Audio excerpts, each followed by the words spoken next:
What's up, everyone? I've had a couple of questions through all of my multiple social medias on some of the equipment and everything that I use. So I am going to kind of go into a sort of in-depth on everything that I am shooting currently. My bow of choice, I currently use the Mathews V3X.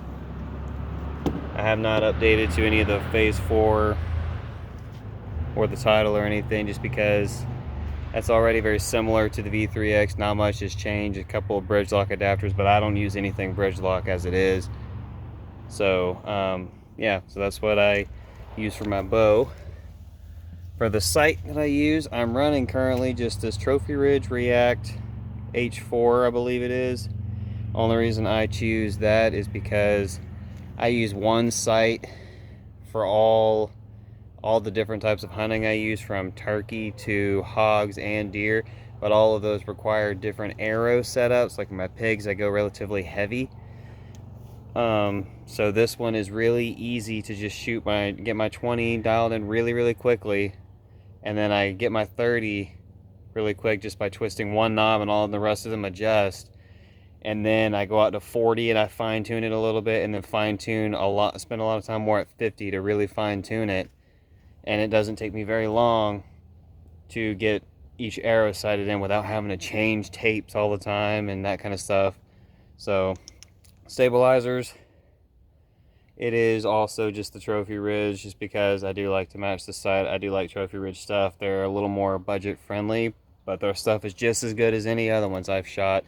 The flatline stabilizers and everything else, and I've seen not really much of any kind of a difference. So the bow itself is really quiet. Stabilizers are really great. All the weight options you can do. I've got 2 ounces in the front, and I've got a 1/6" on the back with 4 ounces on it.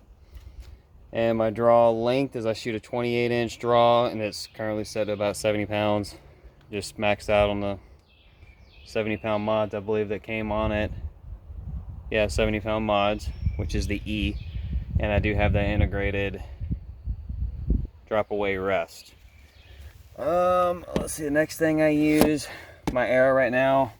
I use pretty much the same arrow, but I choose different point weights and different insert weights.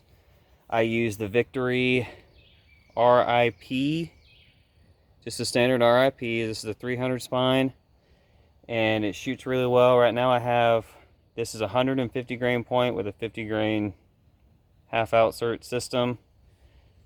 I think these are like the 2 3/4 inch Q2Is, I believe, that are on there in standard knock. All around, the arrow weighs right around 490 grains, something like that. I don't know what the speed is. I don't really care.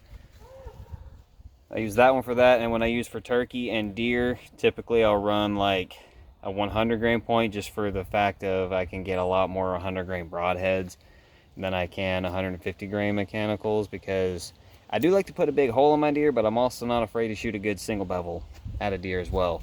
I've debated on using single bevels throughout the entire season, so I potentially could still do that and just run. I've got the 150 grain Magnus. I'm potentially going to use that on deer, but I'm really going to use those mostly on my pigs. My pigs here in Georgia, they're not Texas sized, so I don't have to run 600 grains. 490, right around 500 does plenty good. I mean, our pigs, the ones I'm going to be shooting, 100, 150 pounds, 200 plus if I'm really lucky and can get a boar to come out. My release I'm using, I've currently switched over to a hinge style release, and I'm running the TrueBall HPC Flex with no click. I like that one a lot. If I use a click, I tend to have that little shudder thing every time I hear it, so no matter which one I use, even though this one's real subtle, I still have a slight shudder when it clicks, so I just run no click and I get a really good surprise shot. My rangefinder, if you care for that, is just the Halo XR 800. I got this like 50 bucks at Academy on sale from 150 on its price point. So I felt like that was a really good buy, especially in the bottomland camo, which is really cool as well. So I believe that's pretty much it for my entire setup. I do have a thumb button release. I also can switch in between and out with the hinge if I want to, and it's just the Scott Sigma. I like that one a lot.